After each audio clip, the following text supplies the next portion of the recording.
கவிதை பெருஞ்சுவையே, எட்டு திக்கும் எழில் வளர்த்த பூமகளே, ஈட்டுசல் தாயே, இணைய மகன் உன் பாதம் தொட்டு துவங்குகின்றேன் தூய தமிழே வாங்கியல்.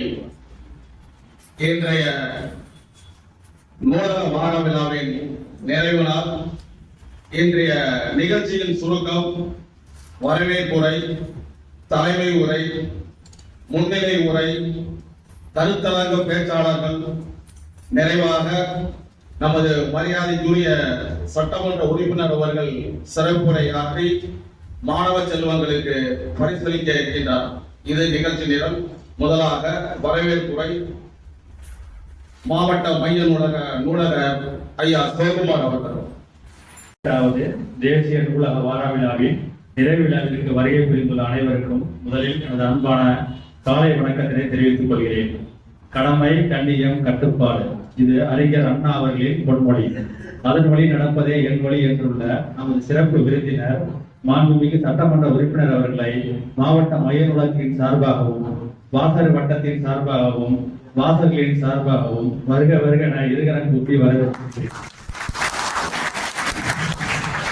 தங்களின் வருகை எங்கள் நெஞ்சில் பதிவாகும், தங்களின் வாழ்த்துக்கள் உயர்ந்த பரிசாகும் என்று கூறிக்கொள்கிறேன்.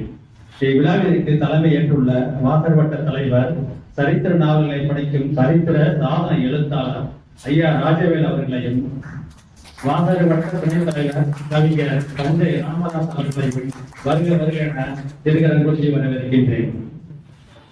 இவ்விழாவிற்கு முன்னிலை வைக்கின்ற மலர் போல மென்மையான மனமும், படி போல தூய்மையான குணமும், வேர் போல ஆழமான அன்பும் கொண்ட எங்கள் மாவட்ட நூலக அலுவலர் அவர்களை வருக வருக வரவேற்கின்றேன். மேலும் வாசிப்பே வாழ்க்கையாக என்ற தலைப்பில் கருத்துக்களை வழங்க உள்ள கருத்தாளர்கள் திரு கரந்தை ஜெயக்குமார் அவர்களையும், கவிஞர் கோ தனபாலகிருஷ்ணன் அவர்களையும், திரு இரா மணிமாறன் அவர்களையும், திரு வல்லம் தாஜுபால் அவர்களையும் மற்றும் தன்னம்பிக்கை பேச்சாளர் திரு கோமணி சேகர் அவர்களையும் மற்றும் ஏனைய வாசகர் வட்ட உறுப்பினர்களை மற்றும் நிர்வாகிகள் அனைவரையும் அன்புடன் வருக வருக என வரவேற்கின்றேன்.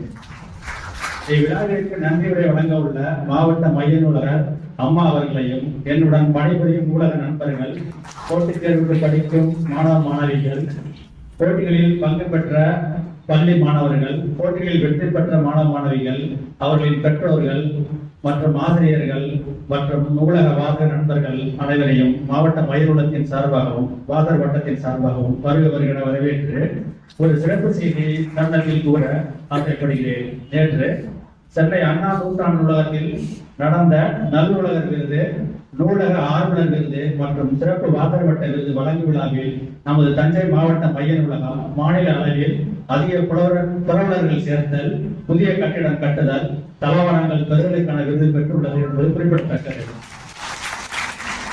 இதற்கு உதவிய நமது சட்டமன்ற உறுப்பினர் ஐயா அவர்களையும், நாடாளுமன்ற உறுப்பினர், மேயர் மற்றும் துணை மேயர் அவர்களுக்கும் எங்களின் மனமார்ந்த நன்றியை தெரிவித்துக் கொள்கிறேன். நன்றி, வணக்கம்.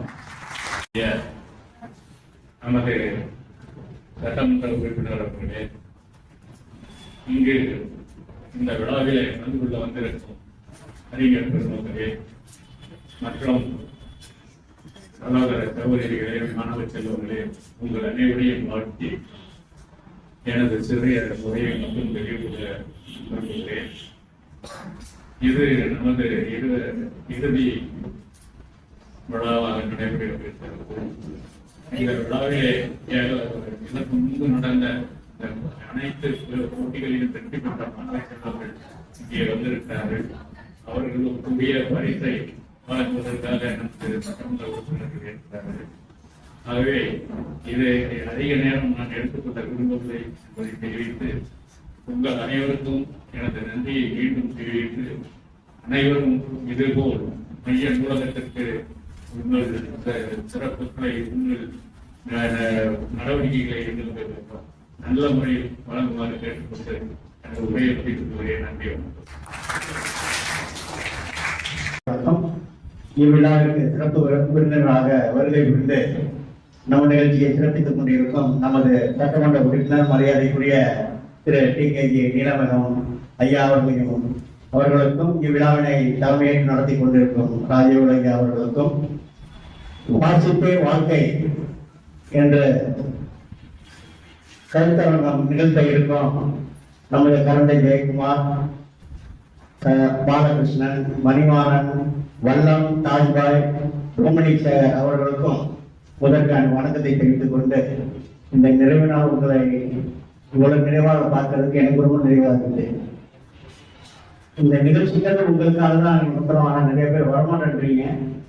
வாங்க வந்து கலந்துக்கங்க. இந்த வாசரோட நிகழ்ச்சியில கலந்துக்கிட்டு சேர்த்துச்சிங்கன்னா எங்களுக்கு இன்னும் நிகழ்ச்சிகள் நடத்துறதுக்கு வாய்ப்பா இருக்கும்.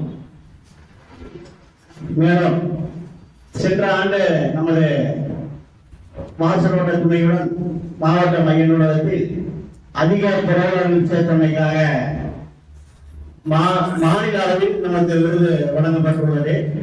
அதை மாவட்ட மைய நூலக அவர்கள் ஐயா திருக்கரங்களால் பெற்றுக் கொள்ளுமாறு கேட்டுக்கொள்கிறோம்.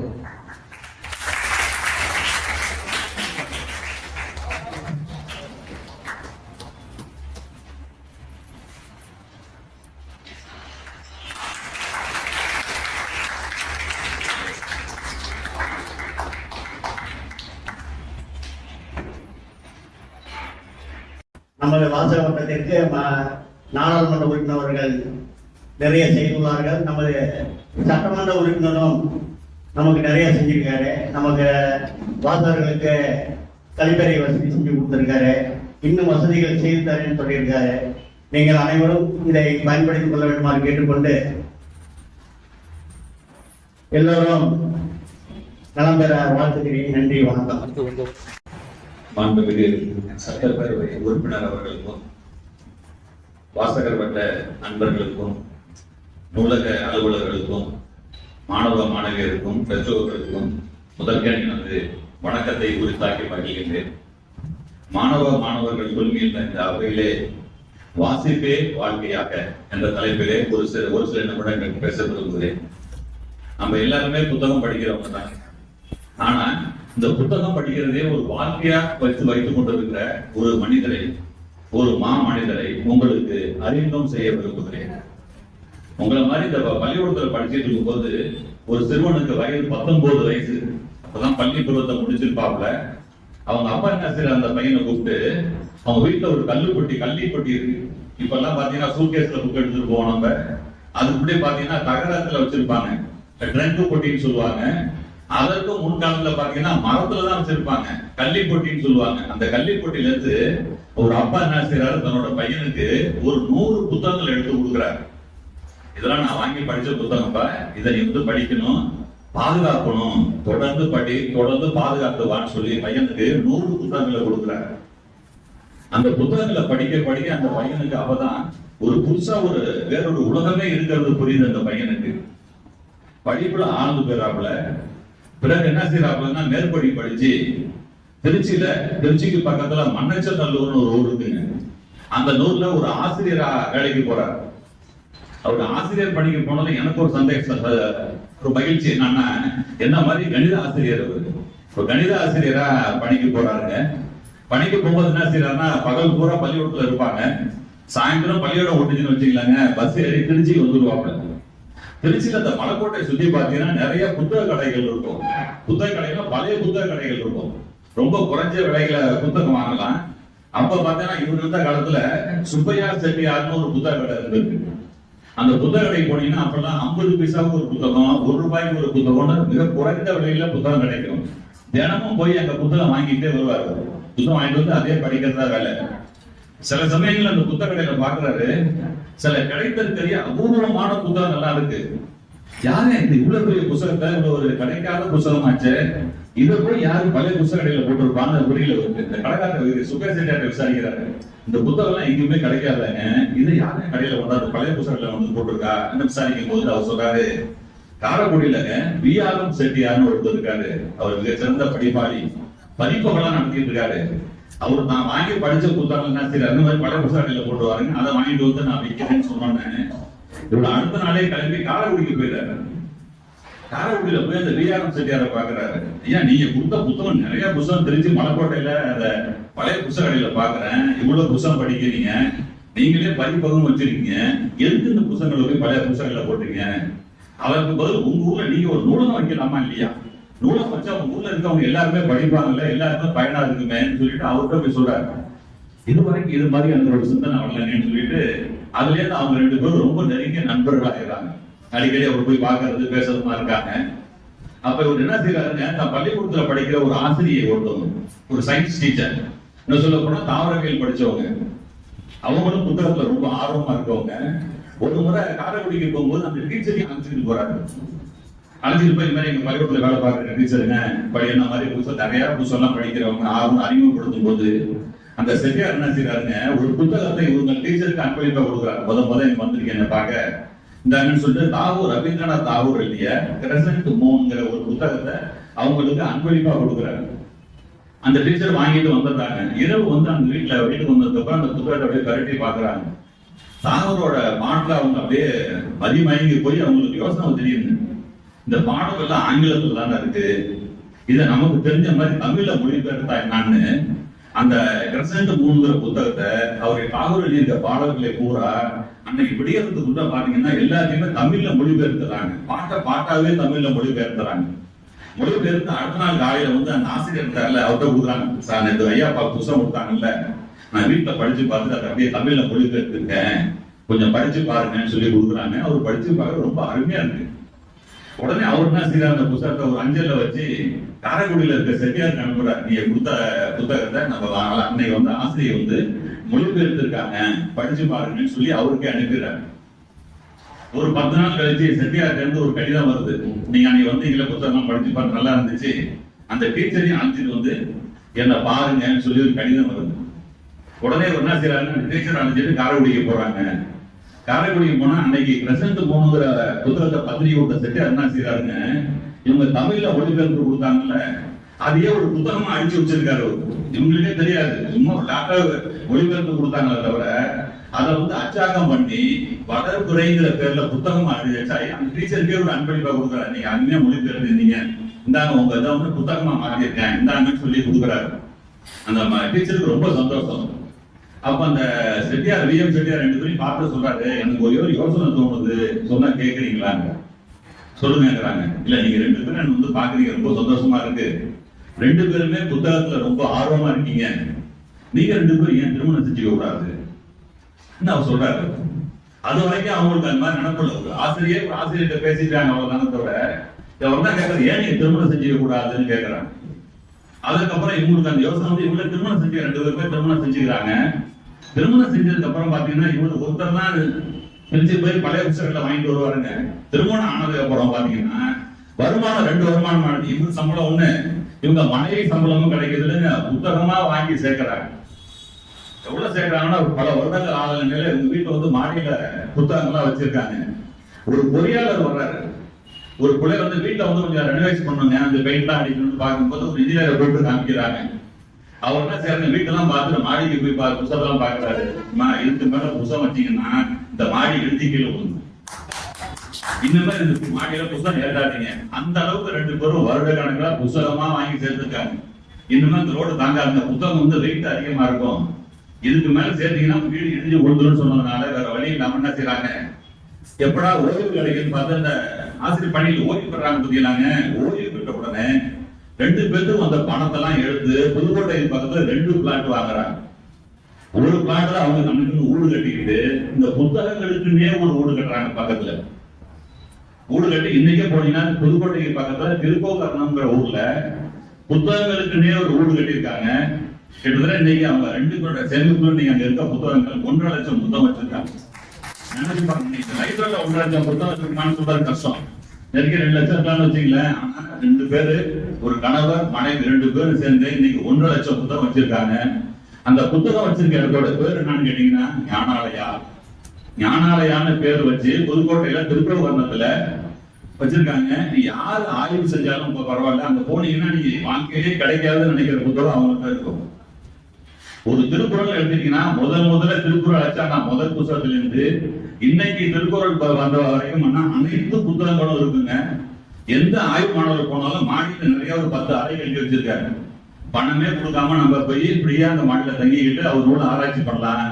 அது மாதிரிங்க ஒரு பெரிய நூலகத்தையே ஞானாலயாங்கிறத தனி மனிதர்கள் அவரோட பேரு பாத்தீங்கன்னா கிருஷ்ணமூர்த்தின்னு பேர், அந்த ஆசிரியர் பேரு. அவங்க மனைவி பேரு டோரத்தின்னு.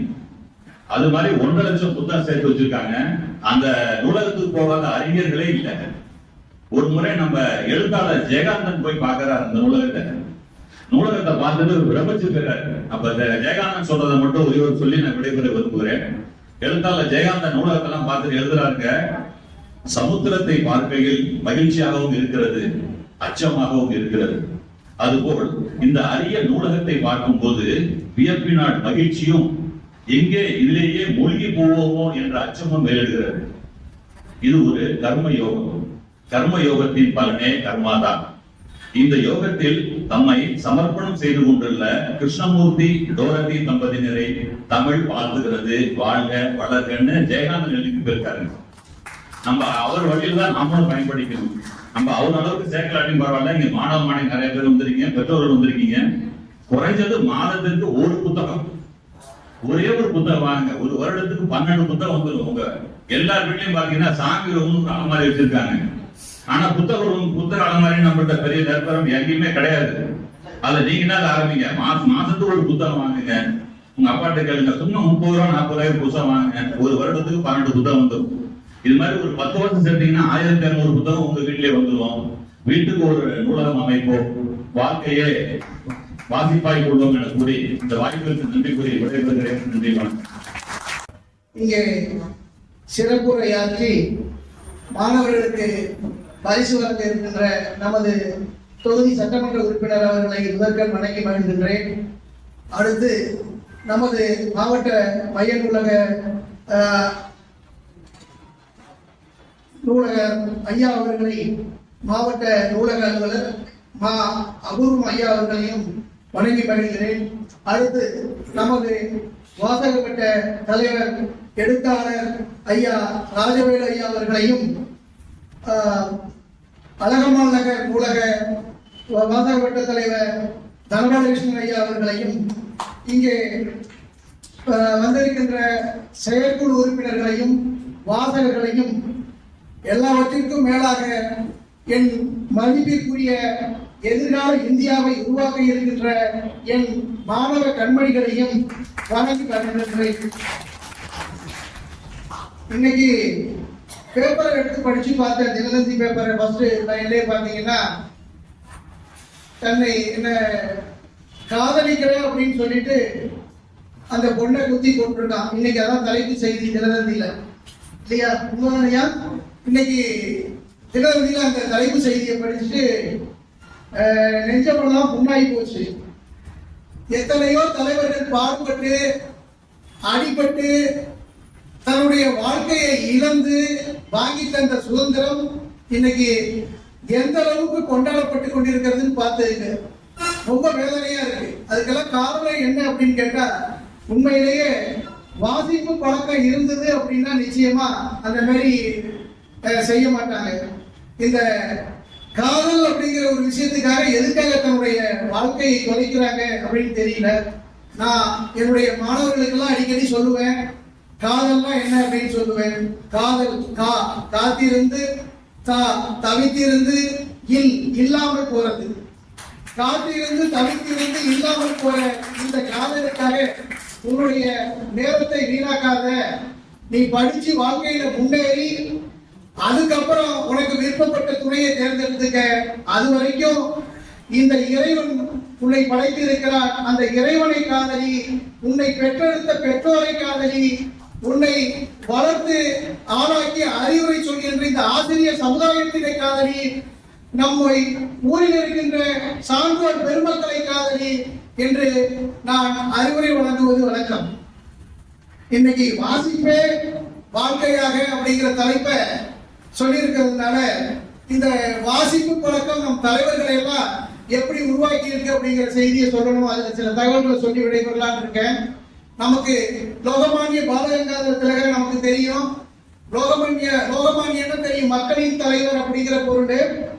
அந்த திலகர் என்ன பண்ணாருன்னா, கல்யாணம் முடிஞ்சு மாமனார் வீட்டுக்கு போறாரு. மராட்டிய மாநிலம் அவர் சார்ந்த பகுதி. மராட்டிய மாநிலத்துல ஒரு பழக்கம் இருக்கு. பண்டிகை காலங்கள்ல அதாவது நம்ம கொண்டாடுற தீபாவளி பொங்கல் மாதிரி அங்க தீபாவளி கொண்டாடுறாங்க. இந்த மாதிரி பண்டிகை காலங்கள்ல நிறைய மாப்பிள்ளைகளுக்கு சீர்வரிசை மாமனார் செய்வாங்க. அப்ப திலகர்கிட்ட கேட்கிறாரு மாமனாரு, உங்களுக்கு என்னென்னலாம் வேணும்னு சொல்லுங்க, நான் வாங்கி தர்றேன் அப்படின்னு சொல்றாரு. அப்ப திலகர் சொல்றாரு, எனக்கு நீங்க நிறைய புத்தகங்கள் வாங்கி கொடுங்க, என்ன அறிவை வளர்க்கின்ற அந்த புத்தகங்கள் இருந்தா போதும் அப்படின்னு திலகர் சொல்றாரு. அந்த திலகர் வாசிக்கும் பழக்கம் இருந்ததுனால இன்னைக்கு நம்ம அவரை நினைச்சு பார்க்கிறோம். அதனால எல்லா மாணவர்களும் வாசிக்கிற பழக்கத்தை பயன்படுத்திக்கணும். ஏன்னா மனம்ங்கிறது ஒரு அழகிய தோட்டம் போன்றது. நம்ம வீட்டு கொள்ளையில எம்டி இடம் இருந்தது அப்படின்னா, காலியான மனை இருந்தது அப்படி இருந்ததுன்னா அதை கொத்தி பதப்படுத்தி நல்ல மனம் தரும் மலர்கள் தரும் அந்த மரங்களையும் பழம் தரும் மரங்களையும் காய்கறி செடிகளையும் நட்டு வச்சோம்னா அது கொஞ்ச காலத்துல வளர்ந்து நமக்கு பார்க்கறதுக்கு ஒரு மன மகிழ்ச்சியையும், அதை பார்த்தாலே மன மகிழ்ச்சியையும் ஒரு பயனுள்ளதாகவும் இருக்கும். அதே தோட்டத்தை நம்ம அப்படியே விட்டுட்டோம் அப்படின்னா களை செடிகள் அதிகமா மண்டி போயிடும். நம்ம போனோம்னா நம்ம காலுகையை கூட குத்தும், பாம்பு பூரா போன்ற கொடிய பூச்சிகள் கூட அடங்கிடும். அதே மாதிரிதான் மனசுல நல்ல எண்ணங்களை விட்டுக்கிட்டே இருந்தோம்னா தான் இந்த மனசு நல்லா இருக்கும். மனசு நல்லா இருந்தாதான் இந்த சமுதாயம் நல்லா இருக்கும், நம்மளும் நல்லா இருக்க முடியும். கடைசி வரைக்கும் நிம்மதியா வாழலாம், 90ல இருந்து 100 வயசு வரைக்கும் வாழலாம். அந்த மனசு நல்லா இருக்கணும் அப்படின்னா நமக்கு என்ன வேணும்னு கேட்டீங்கன்னா வாசிப்பு பழக்கம் கட்டாயமா இருக்கணும். நல்ல புத்தகங்களை தேர்ந்தெடுத்து வாசித்தால் மட்டுமே மனம் தூய்மை அடையும். அதனால நல்ல புத்தகங்களை வாசிக்கணும் அப்படின்னு கேட்டுக்கிறேன். அடுத்து பாத்தீங்கன்னா அலெக்சாண்டர் டுமாஸ் அப்படிங்கிறவர் தான் பாத்தீங்கன்னா நம்ம கல்கியை கூட எழுத்தாளர் கல்கி கூட தமிழகத்தின் அலெக்சாண்டர் டுமாஸ் அப்படின்னு கல்கியை பாராட்டுவோம். 1200க்கும் மேற்பட்ட நூல்களை அலெக்சாண்டர் டுமாஸ் எழுதியிருக்கிறார். பெர்னார்ட் ஷாவால கலையின் சிகரம் போற்றப்பட்டவர்.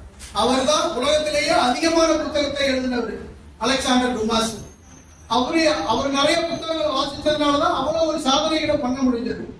அதே மாதிரி பெர்னார்ட் ஷா பாத்தீங்கன்னா ஒரு பழைய புத்தக கடைக்கு போறாரு. அந்த புத்தக கடையில தன்னுடைய புத்தகம் இருக்கிறத பாக்குறாரு. அவர் எழுதின புத்தகம் இருக்கு. அந்த புத்தகத்தை பரட்டி பாக்குறாரு. அவர் தன்னுடைய நண்பருக்கு கையில எழுதி பரிசா கொடுத்த புத்தகத்தை பழைய கடையில நண்பர் போட்டார். பெர்னார்ட் ஷாவுக்கு வருத்த அந்த புத்தகத்தையும் மதிக்கிற அந்த வாசிப்பு திறனும் இல்லாம இருக்காரு அப்படின்னு சொல்லிட்டு பெர்னார்ட் ஷா என்ன பண்றாருன்னு கேட்டீங்கன்னா திருப்பியும் அதே கீழையே உங்களுக்கு இந்த நூலை பரிசாக அளிக்கிறேன், அந்த நூலை பழைய புத்தக கடையில வாங்கி கொண்டு போய் அந்த நண்பருக்கு பரிசா கொடுக்கிறார். அந்த நண்பர் வெட்டி தலை குனிந்து அன்னையிலிருந்து அவர் புத்தகம் சேகரிக்கிற பழக்கத்தையும் வாசிக்கிற பழக்கத்தையும் ஏற்படுத்திக்கிட்டதா ஒரு தகவல். அதே மாதிரி அலெக்சாண்டர்ட்ட படைத்தளபதி கொண்டு ஒரு பெரிய தங்க பெட்டியை தூக்கிட்டு வர்றாரு. இந்த விலை மதிப்பில்லாத தங்க பெட்டி உங்கள்கிட்ட கொடுக்கலான்னு வந்தேன் அப்படின்னாரு. அப்ப அலெக்சாண்டர் சொன்னாரு, ஒரு பொற்கொள்ளத்தை கொண்டு போய் இந்த தங்கப்பெட்டியை கொடுத்தோம் அப்படின்னா அந்த பொற்கொள்ளவர் இதோட மதிப்பை சொல்லிடுவாரு. அதனால இது விலை மதிப்பு இல்லாத இல்ல, நான் படித்த நிறைய புத்தகங்கள், அற்புதமான புத்தகங்கள் இருக்கு. அந்த புத்தகங்களை எல்லாம் அந்த தங்கப்பெட்டியில வச்சு பாதுகாக்க இந்த பெட்டியை பயன்படுத்திக்க அப்படின்னாரு. ஒரு போர் வீரனுக்கு 33 வயதிலேயே உலகையே ஆண்ட போர் வீரன் வாசிக்கும் திறன் இருந்ததுனாலதான் அவரு இன்னைக்கும் நம்ம அலெக்சாண்டரை நம்ம நினைச்சு பார்க்கிறோம். அதே மாதிரி நெப்போலியன் போர் வீரனா இருக்கும் போது எல்லாரும் ஓய்வு நேரத்துல எல்லாரும் வெளியில விளையாண்டுட்டு இருப்பாங்க. ஆனா வெளியில விளையாண்டு ஏதோ ஒரு கேம்ஸ் விளையாண்டுட்டு இருப்பாங்க. ஆனா நெப்போலியன் மட்டும் என்ன பண்ணுவாருன்னு கேட்டீங்கன்னா புத்தகத்தை எடுத்து படிச்சுட்டு இருப்பாரு. அந்த வழியா போன ஒரு தெரிந்த பெண்மணி சொல்லியிருக்காரு, நீ என்னைய ஒரு பெண் பிள்ளையை போல ஒரு ரூமுக்குள்ளேயே அடங்கி கிடக்கிற, ஒரு கூடாரத்துக்குள்ளேயே அடங்கி கிடக்கிற, வெளியில போய் பாரு, எல்லாரும் மகிழ்ச்சியா எப்படி இருக்கிறாங்கன்னு பாரு அப்படின்னு சொன்னாராம். அதே நெப்போலியன் அந்த புத்தகம் படிக்கும் பழக்கத்தினால பேரரசனாகி திருப்பி அந்த பெண்மணியை சந்திச்சு, நான் அன்னைக்கு அவர்களை போல விளையாண்டுட்டே இருந்தேன்னா இன்னமும் போர் வீரனா தான் இருந்திருப்பேன். இந்த புத்தகம் படிக்கும் பழக்கத்தினாலதான் நான் வாழ்க்கையில இந்த அளவுக்கு உயர்ந்திருக்கிறேன் அப்படின்னு சொன்னாராம். அதனால தயவு செய்து மாணவர்களை இந்த புத்தகங்களை எல்லாம் நிறைய படிக்கணும். அதனால நமக்கு தெரிந்த ஒரு விஷயம், நம் கண்முன்னே வாசிப்பால நிறைய நூல்நிலையத்தை பயன்படுத்தி படிச்சதுனால முன்னேறியவர்கள் நிறைய பேர் இருக்கிறாங்க. இந்த தஞ்சாவூர் பகுதியை சேர்ந்த ஒருத்தர் வந்து பாத்தீங்கன்னா எப்போதும் பாத்தீங்கன்னா நம்ம கலெக்டர் ஆபீஸ் வழியா, அவர் படிச்சது வந்து சரபோஜி கல்லூரி, கலெக்டர் ஆபீஸ் வழியா போவாராம். கலெக்டர் ஆபீஸ் வழியா போகும்போது அதெல்லாம் தொட்டு பார்த்துட்டு போவாராம். அந்த வழியா பார்த்து போகும்போது ஒரு நாள் தேவாரம் வெளியில ஒருத்தர் வந்திருக்காரு. அப்ப தஞ்சாவூர் பகுதியில தேவாரம் இருந்திருக்காரு. அவர்கிட்ட போய் ஏன்டா இங்க சுத்திட்டு இருக்கீங்கன்னு மிரட்டி இருக்காரு தேவாரம் சாரு. அப்ப அந்த ஐயா கேட்டுக்கிறாங்க, ஐயா உங்களை மாரி ஆகணும்னா என்ன பண்றது அப்படின்னு கேட்டுருக்காங்க. ஒண்ணு நூலகத்துக்கு போ படி, இன்னொன்னு கிரவுண்டுக்கு போ விளையாடு, அப்பதான் நீ வாழ்க்கையில முன்னேறலாம் அப்படின்னு சொல்லி இருக்கிறாங்க. உடனே அதை தாரக மந்திரமா எடுத்து வாழ்க்கையில இருந்தவங்க தான் ஐயா கலியமூர்த்தி அவர்கள். நம்ம மிகச்சிறந்த பேச்சாளர். அவர் அந்த பேச்சை கேட்டு படிச்சதுனாலதான் நிச்சய வாழ்க்கையில பெரிய ஆளா வந்திருக்கிறாங்க. அதனால மதிப்பிற்குரிய சட்டமன்ற உறுப்பினர் ஐயாலாம் வந்திருக்கிறாங்க. அதனால உங்கள்கிட்ட நிறைய பேசி நேரத்தை வீணடிக்க விரும்பல. மாணவ செல்வங்களே, உங்களிடம் சில வேண்டுகோள். வாசிப்பை நேசியுங்கள். பெற்றோருக்கு உங்களை படைத்த கடவுளாக நினைத்து போற்றுங்கள். உங்களுக்கு அறிவுரை கூறி ஆளாக்குகின்ற ஆசிரியர் பெருமக்களுக்கு மதிப்படையுங்கள் என்று கூறி நல்லவர் வாய்ப்புக்கு நன்றி கூறி விடைபெறுகிறேன். நன்றி. கொஞ்சி விளையாடும் தஞ்சை மண்ணில் பாய்ந்து ஓடி வரும் காவேரி பெண்ணின் உள்ளங்கவர்ந்த என் தாயே, தமிழே உம்மை வணங்குகின்றேன். பெரும் மதிப்பிற்கும் மரியாதைக்குரிய நாம் சட்டமன்ற உறுப்பினர் ஐயா அவர்களே, அரங்கத்திலே வீட்டிருக்கின்ற ஆண்டோர் பெருமக்களே, மாணவ செல்வங்களே, நூலக அலுவலர் அவர்களே, ஆசிரியர் பெருமக்களே, உங்கள் அத்துணை உள்ளங்களுக்கும் நான் இந்த நேரத்தில் பணிவான வணக்கத்தை உரித்தாக்கிக் கொண்டு ஒரு சுருக்கமான செய்திகளை மனநிறைவோடு மாணவர்களுக்கு பேச விரும்புகின்றேன். நாம் எல்லோருமே மாணவர்களை ஒரு நம்பிக்கையோடு ஒரு பயணத்தை செல்ல தொடுகின்றோம். அது ஒரு முக்கியமா வாசிப்பை பற்றி சொல்லிக் கொண்டே இருக்கின்றோம். இன்னைக்கு நூலகத்துக்கு வருகின்றோம். நூலகத்துக்கு வந்த பிறகு அங்கு ஒரு கையெழுத்து போடுகின்றோம். கையெழுத்து போடும் பொழுது பெரியவர்களா இருக்கட்டும், சிறியவர்களா இருக்கட்டும், இளைஞர்களா இருக்கட்டும், பெண்களா இருக்கட்டும், எல்லோருமே கையெழுத்து போட்ட பிறகு நேரா உள்ள போகின்றோம். உள்ள போன பிறகு என்ன செய்கின்றோம்? ஏதோ ஒரு வாசிப்புக்கான ஒரு புத்தகத்தை எடுக்கின்றோம். எங்கெல்லாம் நாம் கையெழுத்து போட்டு விட்டு நூலகத்துக்குள்ள செல்கின்றோமோ நம்மளுடைய தலையெழுத்து மாறும் என்பதற்காக தான் எல்லோருமே அமர்ந்து படித்துக் கொண்டிருக்கின்றோம். இது நாம் புரிந்து கொள்ள வேண்டும். இதுதான் ஒரு வாழ்க்கையினுடைய வாசிப்பாக நினைத்து பார்க்கும். வாழ்கின்ற மக்களுக்கு வாழ்ந்தவர்கள் பாடமாக இருப்பாங்க. ஆனா வாசிக்கின்ற ஒவ்வொருத்தருக்கும் வாழ்க்கையே பாடமாக இருக்கு என்பதை நீங்கள் உணர்ந்து பார்க்க வேண்டும். இன்னும் நிறைய சொல்லணும்னா வாழ்க்கையில வாசிக்க வாசிக்க எத்தனையோ பேர் ஜெயிச்சிருக்கின்றார்.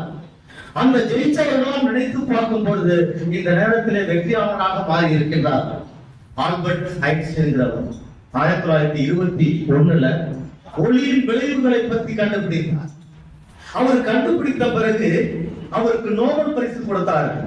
நோபல் பரிசு கொடுத்த உடனே மாணவ செல்வங்களே அவர்கிட்ட கேட்கிறாங்க, உலகத்திலே கண்டுபிடிப்பது மிகப்பெரிய கண்டுபிடிப்பு எதுன்னு கேட்கும் பொழுது ஆல்பர்ட் ஐன்ஸ்டைன் சொன்னது நான் புத்தகம் தான் என்று அவர் சொன்னார்.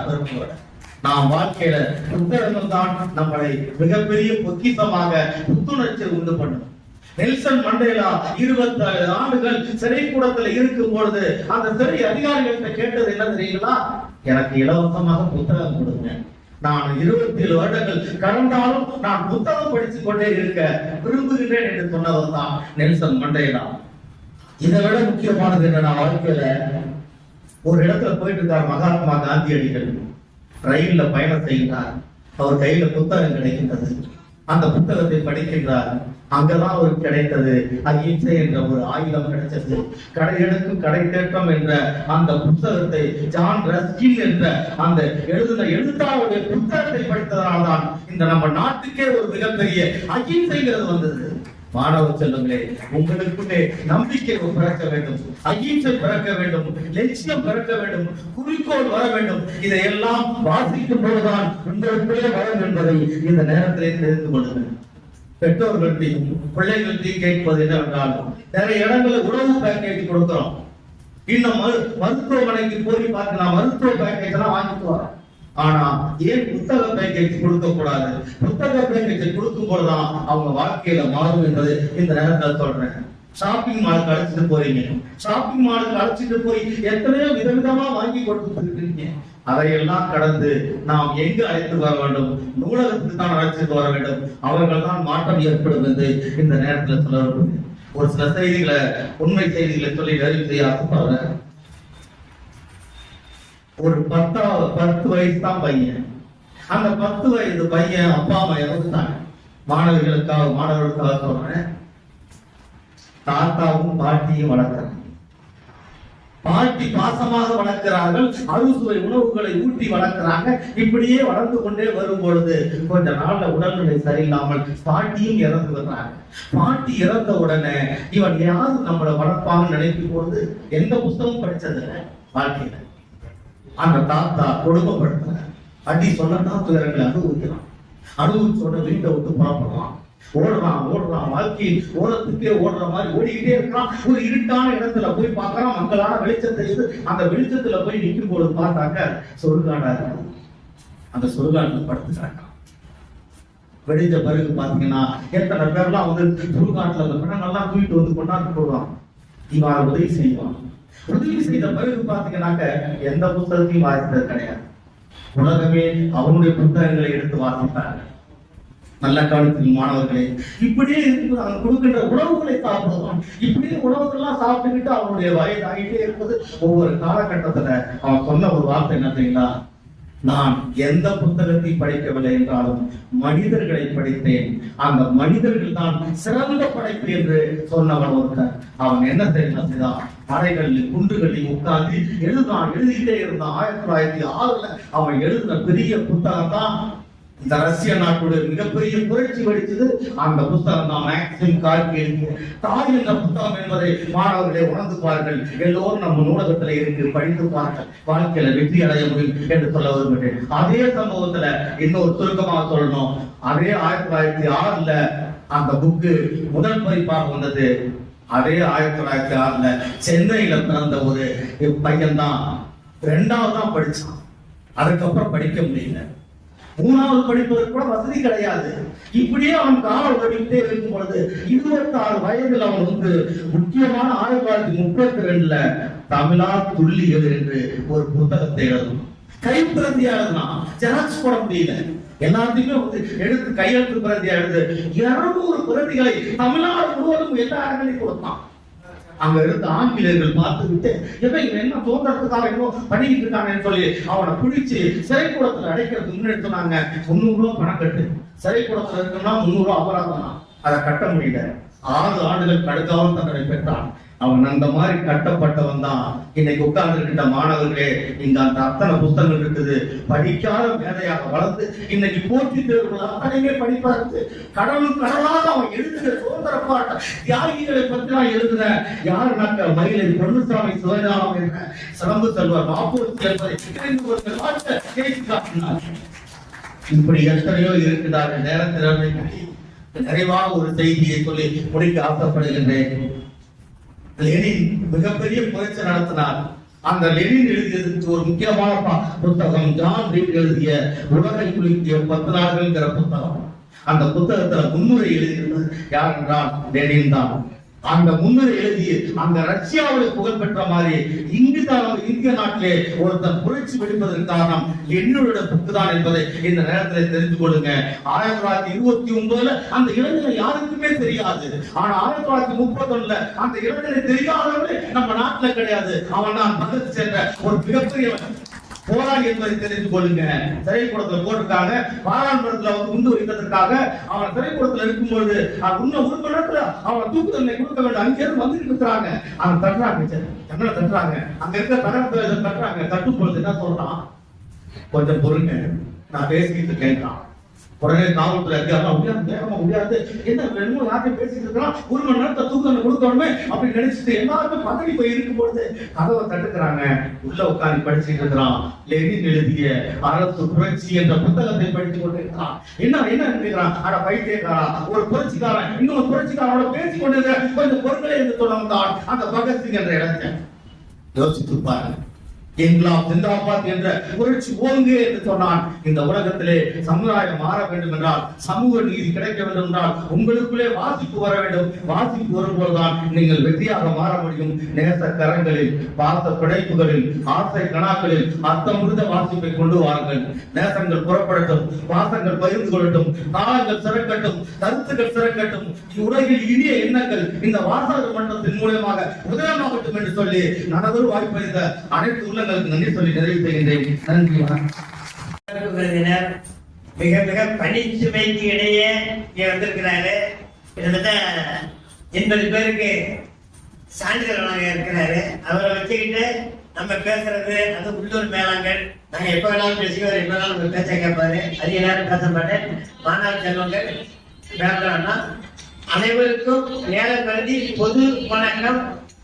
மாணவ செல்வங்களுக்கும், பெற்றோர்களுக்கும், ஆசிரியர்களுக்கும் தனி வணக்கம். சட்டமன்ற உறுப்பினருக்கு சிறப்பு வணக்கம். அவரை பத்தி சொல்லணும். ஏன்னா இங்க நன்றி மறப்பது நன்று. நம்ம மாவட்ட மைய நூலகத்திற்கு பெஸ்ட் ரூமாக ரெஸ்ட் ரூமை கட்டி கொடுத்தவர். இவருடைய தந்தை முன்னாள் முதல்வர் கலைஞருக்கு மிக மிக நெருக்கமானவர். இவர் இன்னார் முதல்வர் தளபதிக்கு மிக மிக நெருக்கமானவர். இங்க மட்டும் இல்ல, ஏவிபி அழகம்மாள் நகர் நூலகத்திற்கு புதிய கட்டடம் கட்டி கொடுத்திருக்கிறார். தஞ்சையில வல்லத்தில் நுழைவாயில எங்க பார்த்தாலும் இவரது பெயரால் நிழற்குடைகள் எங்க பார்த்தாலும் இருக்கும். தொண்டுள்ளமும் தோழமை உணரும் மிக்கவர். வயலின் வளத்திற்கு தேவை வானமேகம், நம் தஞ்சையின் வளத்திற்கு தேவை நீலமேகம். தண்டு வளர்த்தால் நம் முதுகு நிமிரும். இவருடைய தொண்டு வளர்த்தால் நம் தஞ்சை நிமிரும். அவரை வணங்குகிறோம்.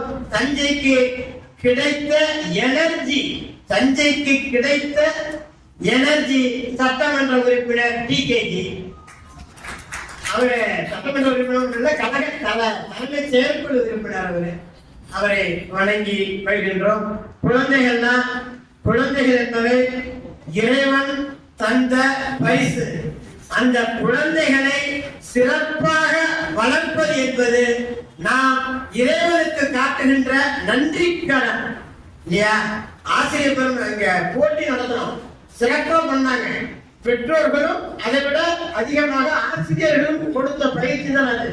அலெக்சாண்டர் சொல்லுவான், நான் வாழ்வதற்கு என் பெற்றோர்கள் காரணம், நான் நன்றாக வாழ்வதற்கு என் ஆசிரியர்களே காரணம் அப்படின்னா. அந்த மாதிரி அற்புதமான மாணவ செல்வங்கள் இந்த விதைகளுக்குள் தான் விருட்சங்கள் புதைந்திருக்கின்றன. இந்த விதை நிலவுகளுக்குள் தான் பூரண நிலவுகள் புதைந்திருக்கின்றன. எதிர்கால இந்திய தாயின் மகுடத்திலே பதிக்கப்பட இருக்கின்ற வைரங்கள் நீங்கள். உங்கள் வாழ்க்கையை மிகவும் புத்தகம் என்பது என்னங்க? BOOK புக் என்றாலே பாடி ஆஃப் ஆர்கனைஸ்டு நாலேஜ் என்றுதான் பொருள். வெடிகுண்டு கூட ஒரு முறைதான் வெடிக்கும். புத்தகம் திறக்கும் போதெல்லாம் வெடிக்கும். புத்தகம் என்பது அட்டையிடப்பட்ட அமுதம், பக்கம் பக்கமாய் உள்ள பழமுதிர் சோலை. நாம் வரம் பெறுவதற்காக அறிஞர்கள் செய்த தவம், நாம் அறுவடை செய்வதற்காக சான்றோர்கள் விதைத்த வயல். அதை நன்றாக பயன்படுத்திக் கொள்வோம். அடுக்கி இருப்பவை அறிஞர்கள் இதயம். புகுந்து பார், அதில் தென்படும் உதயம். மனதுக்குள்ளே சூது பொய் புரட்டு, மண்டாதிருக்க நூல்களை புரட்டு. மேதைகளின் மனசாட்சி நூலுக்குள் சுற்றும். சாதனைகள் செய் என்றே உள் உணர்வை தட்டும். புத்தகம் தான் நம்மை பற்றி புறம் பேசா சுற்றம். புத்தகம் தான் நம்மை பற்றி புறம் பேசா சுற்றம். புகுந்து பார், அதில் தெரியும் புதிய ஒளி வட்டம். நேற்றைய புத்தக புழுக்கள் தான் இன்றைய சாதனை பறவைகள் வாய்ப்புக்கு நன்றி. நாள் இறுதி இமையோர் விருந்தமிழ் நமக்கு உண்டாக வேண்டி 58வது தேசிய உலக வார விழாவின் நிறைவு விழாவிற்கு நமக்கு பெருமை சேர்க்க வந்திருக்கக்கூடிய மாண்புமிகு தஞ்சை தொகுதி சட்டமன்ற உறுப்பினர் ஐயா அவர்களே, எங்களுடைய மாஸ்டர் வட்ட தலைவர் ஐயா அவர்களே, துணைத் தலைவர் அவர்களே, நிர்வாக குழு உறுப்பினர் அவர்களே, மாணவர் செல்வங்களோடு வந்திருக்கக்கூடிய ஆசிரியர் பெருமக்களே, பெற்றோர்களே, அவர்களில் உள்ள அனைவருக்கும் என்னுடைய பணிவான வணக்கத்தை உரித்தாக்கிக் கொள்கிறேன். முதலிலே நான் சட்டமன்ற உறுப்பினர் அவர்களுக்கு தான் நன்றியை செலுத்த வேண்டும். ஏன் என்று சொன்னால், அவர் வந்தபோது ஒரு செய்தியை சொன்னார். எல்லோரும் பேசட்டும், நான் பேசுறேன், மாணவர்களுக்கு நான் பரிசு கொடுத்துதான் போவேன் என்று அமர்ந்து கொண்டிருக்கக்கூடிய எங்கள் மாண்புமிகு மனிதநேயராக இருக்கக்கூடிய ஐயா அவர்களுக்கு முதலில் மீண்டும் என்னுடைய வணக்கத்தை நான் தெரிவித்துக் கொள்கிறேன். ஒரு சில செய்திகள் அவரை மாணவ செல்வங்கள் புரிந்து கொள்ள வேண்டும். ஏதோ சட்டமன்ற உறுப்பினர் வந்திருக்கிறார் என்று நீங்கள் நினைத்துக் கொள்ள வேண்டாம். ஒரு பாரம்பரியமான ஒரு வீட்டிலிருந்து வந்திருக்கக்கூடிய தந்தைக்கேற்ற தனையனாக ஒரு ஆழ்மை பண்பு நிறைந்தவராக இன்றைக்கு சட்டமன்ற உறுப்பினர் ஐயா அவர்கள் வந்திருக்கிறார்கள். மாதா பிதா குரு தெய்வம் என்று சொல்வார்கள். நேற்றைய பொழுதிலே தன் தந்தையின் நினைவை போற்றுவோம் என்று சொல்லி அந்த சமாதிக்கு சென்று மிக அருமையான முறையிலே அந்த நினைவலைகளை பகிர்ந்து என்று குடும்பத்தாரோடு சென்றுவிட்டு அங்க இருக்கக்கூடிய மனிதர்களுக்கு எல்லாம் உணவு வழங்கி வந்திருக்கக்கூடிய ஐயா அவர்களை மீண்டும் ஒரு சரமொழி எழுத்தக்கூடிய நன்றியை தெரிவித்துள்ளோம். வாசிப்பே வாழ்க்கையாக மாணவர் செல்வங்கள் எல்லாம் வந்திருக்கின்றீர்கள். தனபால் ஐயா அவர்கள் முன்னெடுத்துக் கொண்டிருக்கிறார். சுருக்கமாக பேச வேண்டும் என்பதற்காக ஒரு சிறு கதையை சொல்லி நான் நிறைவு செய்ய முடியும். வாசிப்பு என்பது மாணவர்களுக்கு தேவை. இடைத்தாலும் நல்லவை கேட்க, அனைத்தாலும் ஆசை பெருமை தரும். அப்படி இருக்கின்ற ஒரு காலகட்டத்திலே, ஒரு கம்பருடைய காலகட்டத்திலே ஒரு பெண்மணி இருந்தார். கம்பர் வாழ்ந்த காலத்திலே அவர் மீது துவேஷம் கொண்ட பல புலவர்கள் இருந்தார்கள். அதிலே ஒரு புலவர் அம்பல சோமாசி என்று சொல்லக்கூடிய ஒரு புலவர். ஒரு நாள் கம்பன் மீது அளவு கடந்த கோபத்தின் காரணமாக எப்படியாயும் கம்பரை மாதுபோ செய்து வீழ்த்துவிட வேண்டும் என்று நினைத்து வெகு வேகமாக கம்பருடைய இல்லத்திற்கு வருகிறார். அப்பொழுது கம்பன் வீட்டில் வேலை செய்து கொண்டிருக்கக்கூடிய ஒரு வெள்ளான மூதாட்டி தடுத்து நின்று கேட்கிறார், ஐயா என்ன வேண்டும்? உங்களுடைய இனவாளரை கூட அவரோடு நான் மாதுபோ செய்து வெல்ல வேண்டும் என்று சொன்னார். உடனடியாக அந்த பெண்மணி சொன்னார், கையில் வேலை இருக்கிறது, முடித்து விட்டு வருகிறேன், அதுவரை சற்று அமர்ந்து இருங்கள் என்று சொன்னார். வேலை முடித்து விட்டது. நம்ம கையாளர் தொடச்சிட்டு வந்தவரை கேட்குது, நீங்க யாரு? அம்பல சோமாசி என்று புலவர். ஐயா எனக்கு ஒரு சந்தேகம், எனக்கும் ஒரு பாடல் இருக்கு, அந்த பாடல் நெடுநாளா என்னுடைய கம்பர் என்ற முதலாளிட்ட கேட்க போன முடியல, நீங்களாவது அதுக்கான சந்தேகத்தை சொல்லிட்டு நீங்க போங்க அப்படின்னு ஒரு பாடல் சொல்லுவோம். வந்தவர் நினைத்தால் மிகப்பெரிய புலவர், பாண்டித்யமிக்கவர், அலங்காரப்பட்ட தமிழில் அலங்காரப்பட்ட புலவர் பெருந்தகை. என்ன கேட்க போகிறது இந்த வகையான மூதாட்டி என்று நினைத்துக் கொண்டு எங்கே சொல்லி என்று சொல்றார். 4 வரி பாடலில் வட்டமதி போல இருக்கும் தட்டுவார்க்கையில் கூத்தாடும் வன்னி குடிதாவும் சுட்டால் அழகா என்று சொல்லி அணிய தோன்றுமே அம்பல சோமாசி ஒரு நாள் ஈது உரை என்று சொல். ஒன்றும் புரியவில்லை. சாதாரண வீட்டு வேலை செய்யக்கூடிய பெண்மைதானே என்று நினைத்தேன். ஆனால் இவள் மிகப்பெரிய ஆழமான ஒரு பாடல் அல்லவா பாடியிருக்கின்றார், எங்கே ஒரு முறை சொல்லி என்று மீண்டும் ஒரு முறை கேட்கின்றார். கேட்ட உடனே அந்த அம்மா புரியல. புரியணும்னு நேருக்கு அப்படியே வேர்த்து கொட்டது, என்ன செய்வது என்று தெரியவில்லை. உடனடியாக இந்த அம்மா பாடல் தெரியவில்லையா, ஒத்துக்கொள் என்று சொல்கிறது.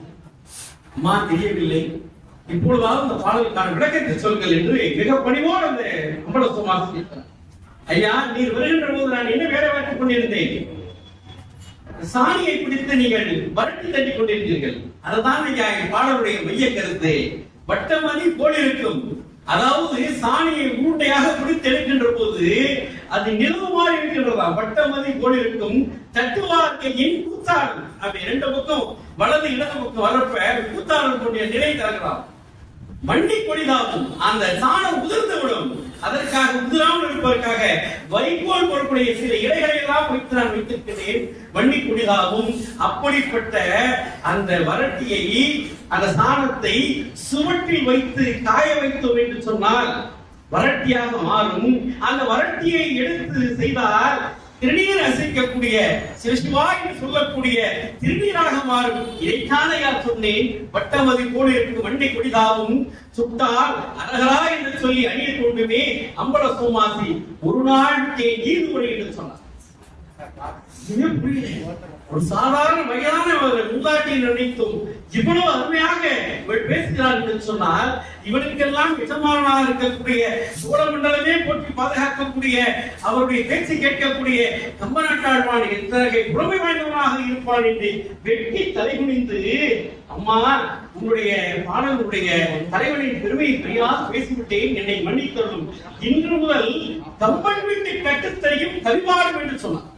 மாணவ செல்வங்களே, உங்களுக்காக தான் சொல்கிறேன். கம்பன் வீட்டு கட்டத்தறியில் கவிவாரம் என்பதற்கு நீங்கள் அடைய வேண்டாம். ஏன் என்று சொன்னால், அந்த அம்மா வாசிப்பே வாழ்க்கையாக கேட்டுதான், நூல்களை படிக்கவில்லை. ஆனால் செவியினால் கேட்டதற்கு இவ்வளவு சிறப்பு இருக்கிறது என்று சொன்னால், மாணவ செல்வங்களாகி நீங்கள் பள்ளியில் அமர்ந்து ஆசிரியர்கள் அன்றாடம் நடத்தக்கூடிய பாடங்களை கேட்கக்கூடிய நீங்கள் எப்படி வர வேண்டும் என்று நீங்கள் உணர வேண்டும். இன்றைக்கு மாண்புமிகு நம்முடைய சட்டமன்ற தலைவர் அவர்கள் ஐயா அவர்கள் இன்றைக்கு நிறைய வசதிகளை மாணவ செல்வங்களுக்காக செய்து கொடுத்திருக்கின்றார். ஆகையினாலே இந்த கட்டடம் அவர்கள் எல்லாம் சேர்ந்து உடனிருந்து செய்து கொடுக்கப்பட்ட கட்டடம். இன்னும் ஏராளமான இந்த நூலகங்கள் வளர்ப்பதற்கு அவர்கள் பொருளுதவி எல்லாம் செய்து கொண்டிருக்கின்றார். எவ்வளவு எளிமையானவர் என்பதற்கு இது ஒன்றே உதாரணம். பரிசை கொடுத்து விட்டு நான் செல்வேன், பிறகு நான் சிறப்புரை ஆற்றுவேன் என்று சொல்லிக் கொண்டிருக்கக்கூடிய ஐயா அவர்களுக்கு மீண்டும் ஒரு கரவொலி எழுப்பி அதிக நிறைவேற்றுகிறேன். வணக்கம். என் தமிழே, வளம் நாடும் உறவினிலே உறவாடும் என் தமிழே, ஒழுகின்றேன் உன்னழகான் உடன் வருவாய் தள்ள முதை, கதிரவன் ஒளி கண்டு கார்மேகம் தலைதரமா, வெண்மேகம் புன்னகையாய் விரித்து மகிழ்ந்ததம்மா, கதிரவன் ஒளி கண்டு கார்மேகம் தலைதரமா, வெண்மேகம் புன்னகையாய் விரித்து மகிழ்ந்ததம்மா, காலை நேரத்திலே நூலகத்தில் நமுவாசம், மாண்புமிகு சட்டமன்ற உறுப்பினர் வருகையாலே நம் மனசெல்லாம் அவர் வாசம், காலை நேரத்திலே நூலகத்தில் நமுவாசம், மாண்புமிகு சட்டமன்ற உறுப்பினர் வருகையாலே நம் மனசெல்லாம் அவர் வாசம், தஞ்சை என்றால் இவர்தானே, நம் நெஞ்சமெல்லாம் அவர்தானே, தஞ்சை என்றால் இவர்தானே, நம் நெஞ்சமெல்லாம் அவர்தானே, கலைஞர் வழி வந்ததனால் நூலகம் அவருக்கு முதன்மைதானே, கலைஞர் வழி வந்ததனால் நூலகம் அவருக்கு முதன்மைதானே, மக்கள் நலம் என்று நாளும் உழைப்பவரே, நம் உள்ளத்தில் என்றும் நிலையாய் இருப்பவரே, மக்கள் நலம் என்று நாளும் உழைப்பவரே, எம் உள்ளத்தில் என்றும் நிலையாய் இருப்பவரே, நூலகத்திற்கு இவர் சென்றால் நிதிமலை பொழிந்திடுவார், நூலகத்திற்கு இவர் சென்றால் நிதிமலை பொழிந்திடுவார், வசதிகள் செய்து வைத்து நம்மை நூலகத்தில் படிக்க வைப்பார். சொல்லிக்கொண்டே போகலாம், உறுப்பினர் சாதனைகளை அணுகலாம், சொல்லிக்கொண்டே போகலாம், உறுப்பினர் சாதனைகளை அணுகலாம். நேரம் உறுப்பினருக்கு முக்கியம், அவரின் சிறப்புரையோ நமக்கு அவசியம். அழைக்கின்றேன் தங்களை ஐயா சிறப்புரை ஆற்றுகிறது. சிறப்போடு நடைபெறுகின்ற தமிழ்நாடு அரசு பொது நூலகத்துறையின் சார்பிலும் வாசகர் வட்டத்தின் சார்பிலும் நடைபெறுகின்ற 58வது தேசிய நூலக வார விழாவில் இறுதி நாளான இன்று சிறப்போடு மாணவர்களுக்கு பரிசுகளை வழங்கக்கூடிய ஒரு நல்ல நிகழ்ச்சியும், பல்வேறு கருத்துக்களை பெருமக்கள் எல்லாம் வழங்கக்கூடிய ஒரு நல்ல நிகழ்ச்சியிலே தலைமையேற்று இருக்கின்ற பெரும் மதிப்புக்குரிய மைய நூலகத்தினுடைய வாசகர் வட்டத்தினுடைய தலைவர், பெரும் மதிப்பிற்கும் மரியாதைக்கும் உரிய அருமை ஐயா ஆசிரியர்களுக்கு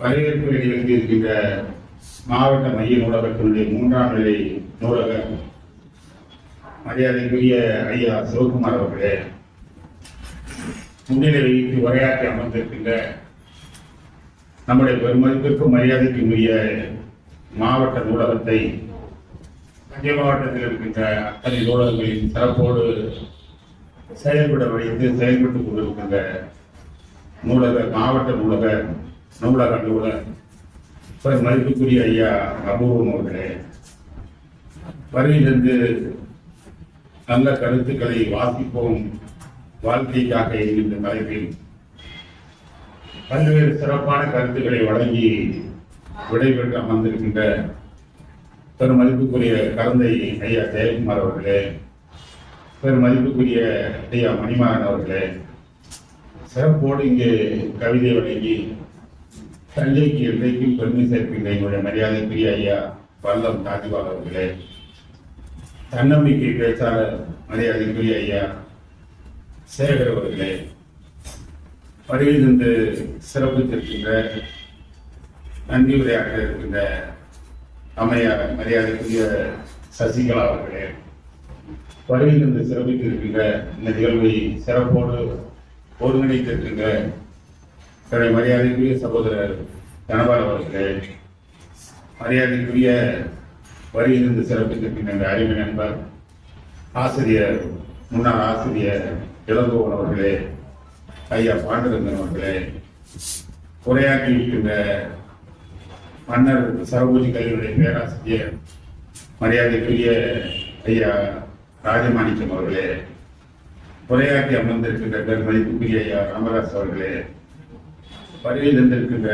ஆசிரியர்களே, பெற்றோர்களே, எல்லா நிகழ்வுகளிலும் திராவிட கழக நிகழ்வுகளாக இருந்தாலும் சரி அல்லது எந்த அரசியல் கட்சி நிகழ்வுகளாக இருந்தாலும் கலந்து கொண்டு தன்னுடைய விசிறியால் வாழ்த்து சொல்கின்ற விசிறி சாமியார் மரியாதைக்குரிய ஐயா பூதன் அவர்களே, வருகை தந்திருக்கின்ற ஆசிரியர்களே, பெற்றோர்களே, மாணவ செல்வங்களே, உங்கள் அனைவருக்கும் என்னுடைய பணிவான வணக்கத்தை முதலிலே தெரிவித்துக் கொள்கிறேன். சிறப்பு வாய்ந்த இந்த நிகழ்வுகளை கலந்து கொள்வதிலே நான் பெரும் மகிழ்ச்சி அடைகின்றேன். காரணம் 58 ஆண்டு சிறப்போடு கொண்டாடப்படுகின்ற இந்த நிகழ்வில் மாணவ செல்வங்களுக்கு பரிசு வழங்குகின்ற ஒரு அருமையான நிகழ்வுகள் அமைந்திருக்கிறது. அவர்களோடு பெற்றோர்கள் எல்லாம் வந்திருந்து ஆசிரியர் பெருமக்கள் எல்லாம் அவர்களை அழைத்து வந்து அதற்கு முன்னதாக நம்முடைய வாசகர் வட்டத்தினுடைய முன்னோடிகள் ஒருவருடைய பெயரில் சொல்ல வேண்டும், நிறைய நிரம்பி இருக்கின்றீர்கள். அப்படி அவை நிறைந்த ஒரு சிறப்புக்குரிய நிகழ்வில் உரையாற்றக்கூடிய பரிசு வழங்கக்கூடிய ஒரு நல்ல நிகழ்ச்சிக்கு கலந்து கொண்டே இருக்கின்ற ஒரு நல்ல மகிழ்ச்சியோடு நான் தான் நின்று கொண்டிருக்கின்றேன். அதை விட ஒரு சிறப்பு, இன்றைய தினம் என்பது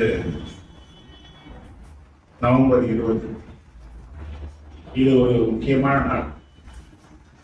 நம்முடைய தமிழ் சமுதாயத்தின் ஏற்றத்தாழ்வுகளை ஜாதியின் பெயரால் மதத்தின் பெயரால் ஏற்றத்தாழ்வுகளை உருவாக்கி ஒரு சாரரே உணர்ந்து வந்த அல்லது வகித்து வந்த அந்த நிலையை மாற்றி தமிழகத்தில் இருக்கின்ற அல்லது சமுதாயத்தில் இருக்கின்ற மேலுவள்ளங்களை சரி செய்ய வேண்டும் என்கின்ற உணர்வோடு முதலில் தாழ்ந்த சமுதாயத்தை உயர்த்தி பிடிக்க நீதி கட்சி என்கின்ற கட்சியை உருவாக்கிய தென்னிந்திய நல உரிமை சங்கம் உருவான நாள் இந்த நாள்.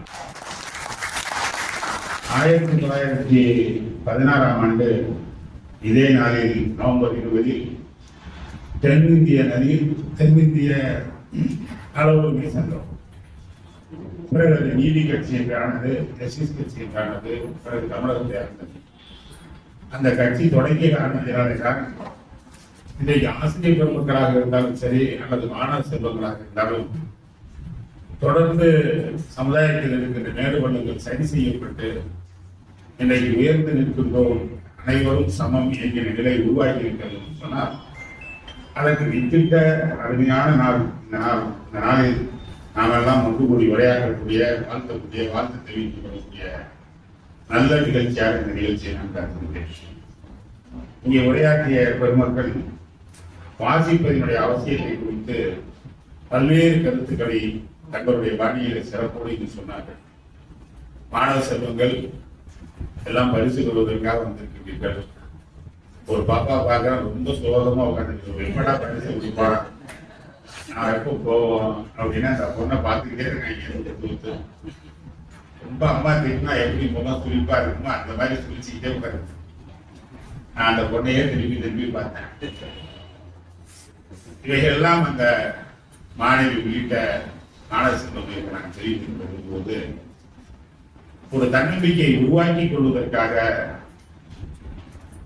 வாழ்ந்து கொண்டிருக்கின்றவர்கள் தங்களுடைய அனுபவங்களை உங்களுக்கு பகிர்ந்து கொள்கின்ற ஒரு நல்ல நிகழ்வாக நீங்கள் எடுத்துக்கொள்ள வேண்டும் என்று நான்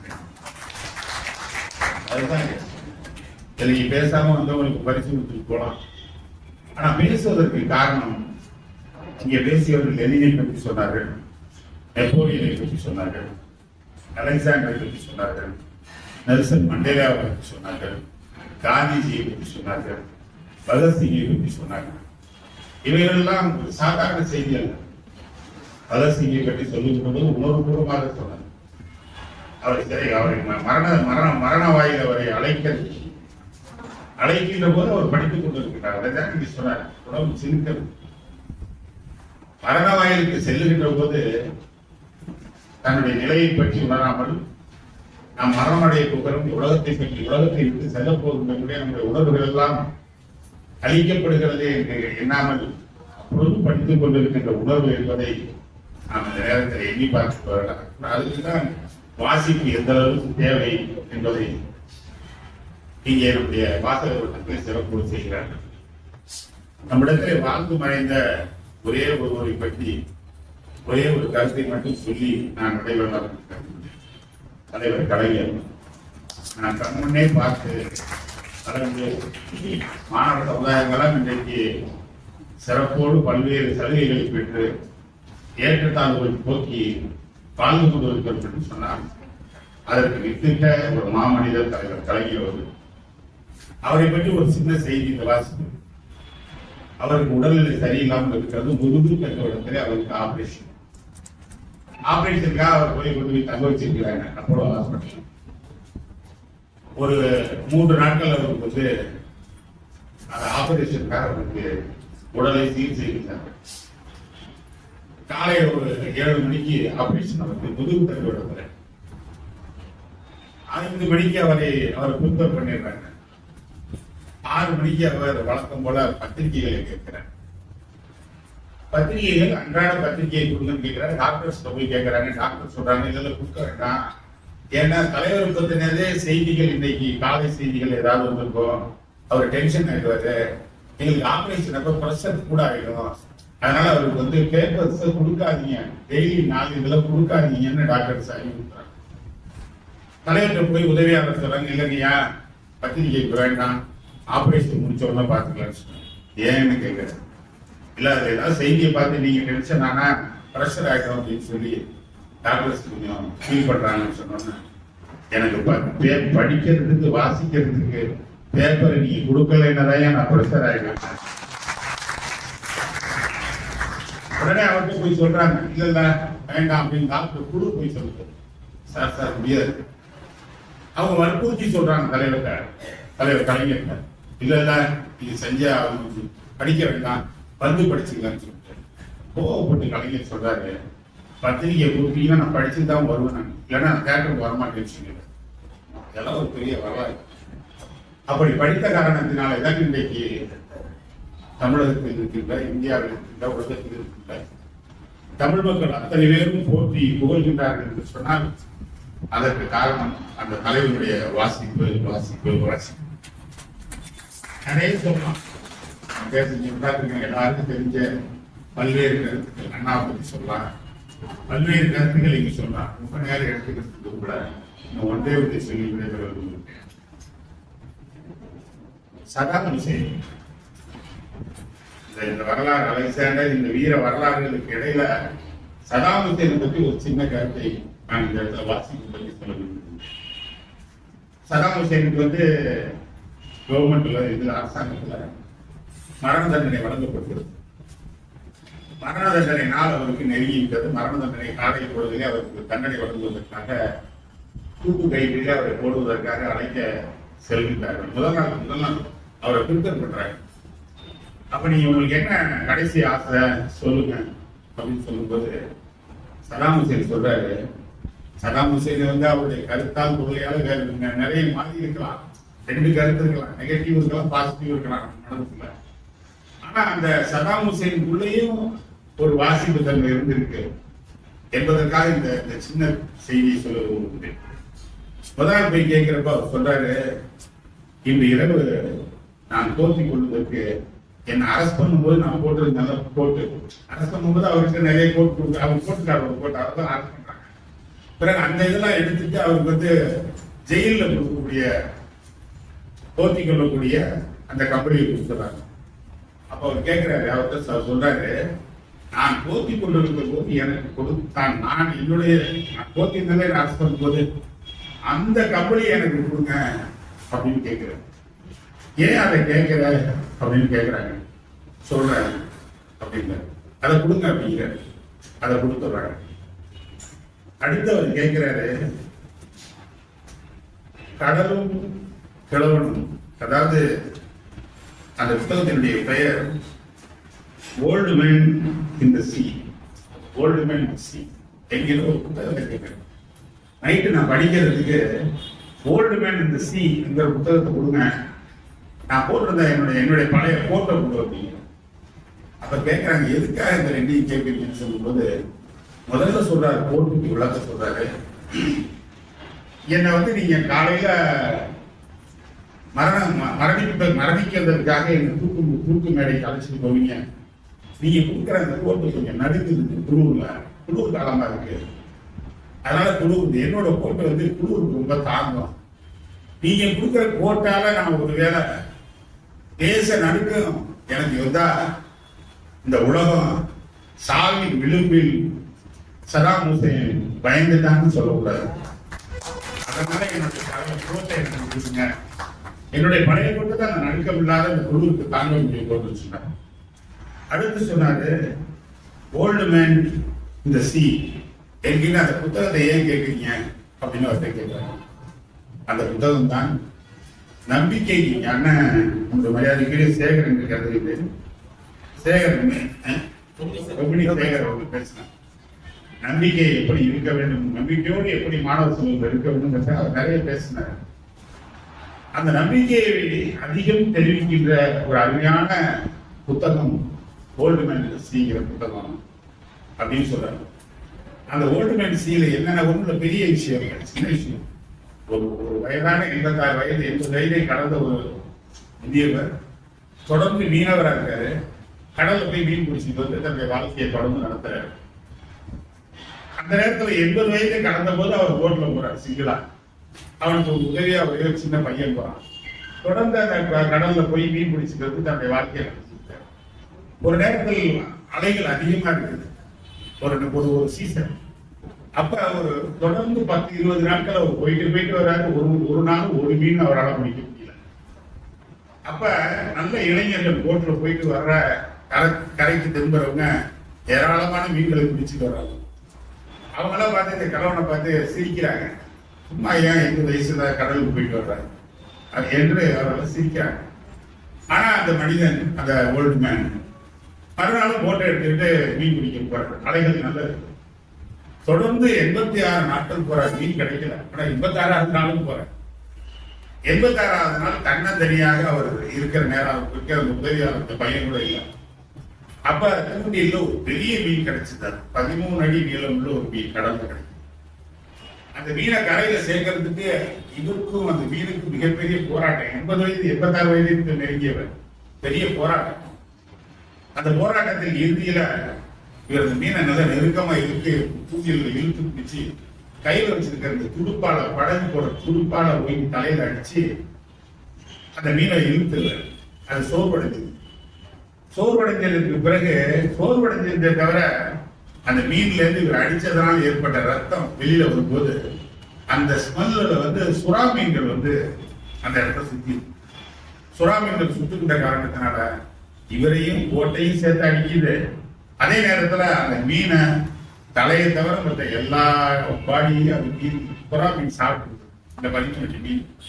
இவர் தொடர்ந்து சோர்வடைஞ்சிட்டு கரைக்கு போட்டு அவர் துடுப்பு போட்டுட்டு வந்து பார்க்கின்ற போது அந்த மீனோட மண்டை மட்டும்தான் இருக்கு. உடல் பகுதியெல்லாம் சுறா மீன் சாப்பிடும். இருந்தாலும் சோர்வடையாம இழுத்து போட்டை கட்டிட்டு போய் படுத்தது.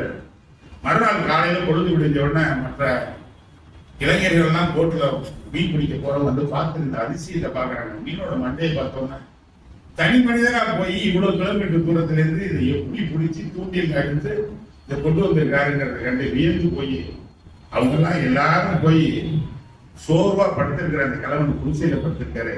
அவர் காலில் விழுந்து வணங்கி வாழ்த்து கொண்டிருக்கிறார் என்பது அந்த கதை. இவர் கேட்கிறாரு, சதாமசேரி எந்த புக்கை கேட்கிறாரு, அந்த புத்தகத்தை கேட்கிறாரு.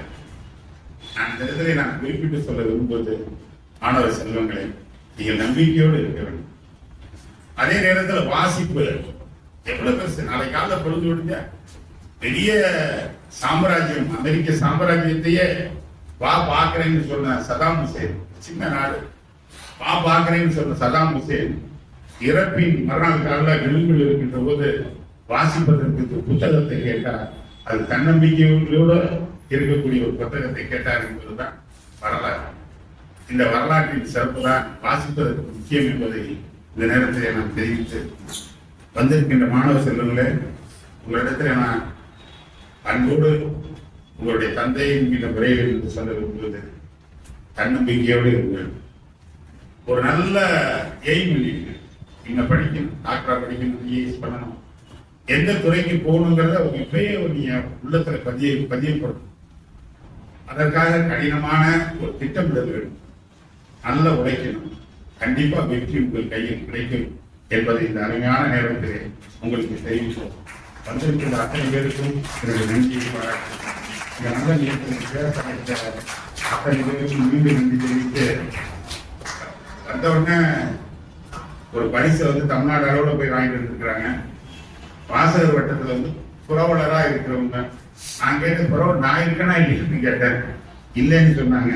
எனவே உங்கள் அத்தனை பேருக்கு சார்பாக நானும் புரவலராக என்னை இணைத்துக் கொள்கிறேன்.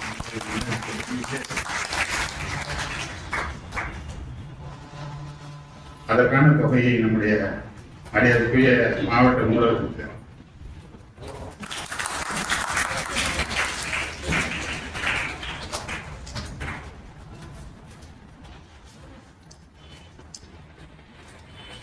வருகிறது சிறப்பித்த அனைவருக்கும் நன்றி தெரிவித்து, எனக்கு வாய்ப்பளித்த வாசகர் வட்டத்திற்கு மீண்டும் நன்றி தெரிவிக்க நம்பிக்கையோடு இருக்கிறோம். வெற்றி பெறுவோம். நன்றி, வணக்கம்.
ஏ